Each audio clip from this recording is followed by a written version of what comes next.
This is Pastor Rob Robideau from Valley Baptist Temple. Here with a devotion for Thursday, November 17th, 2022, our Bible moment. I want to look in the book of Psalms, chapter 95. And verse 8 here is what I'd like to start out by reading. It says, "Harden not your heart, as in the day of provocation, and as in the day of temptation in the wilderness." Again, harden not your heart is the command or the encouragement that's offered here. What a danger it is for the believer to have a hard heart. What we miss out on when we have a hard heart. What our neighbors miss out on from us when we have a hard heart. It's interesting to note that when you look at things that harden in nature, they take time to harden. It's not something that happens instantaneously. Ice doesn't move instantly from liquid to solid. It takes some time for it to cool down and to harden. Ground, as it dries out, it takes some time before it turns from soft ground to hard ground. It doesn't happen instantly. You have a piece of bread that maybe gets stale as it's left out. It doesn't happen instantly. It takes some time for it to harden.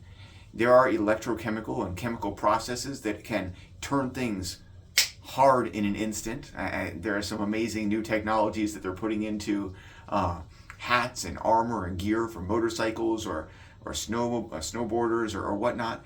But naturally, we don't see anything that turns instantly hard. It takes some time. And likewise, I'd say with our hearts, it takes some time for our hearts to harden. It is a process. It's not something that we spot instantly and say, "Oh no, my heart has turned hard." But I'd like to ask you today, is your heart hardening? Right here we see in this passage several ways that we can keep our heart from hardening. We see him mention, if we start in verse 1, let us sing unto the Lord. Let us make a joyful song. He continues in verse 2, let us come before his presence with thanksgiving. We've got Thanksgiving just around the corner. And I ask you, are you taking these steps to make sure that your heart is not hardened?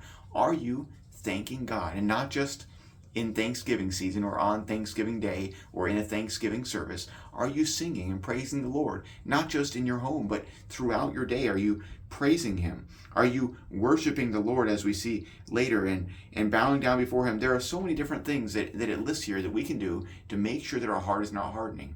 And I would encourage you to take steps and make sure that your heart is moving in the opposite direction. Make sure that your heart is becoming softer. Make sure that you're listening more. Make sure that you're more sensitive to what the Holy Spirit has to say to you. Make sure that you're more sensitive and softer when it comes to what God says to us through his word. Harden not your hearts. That's today's Bible moment.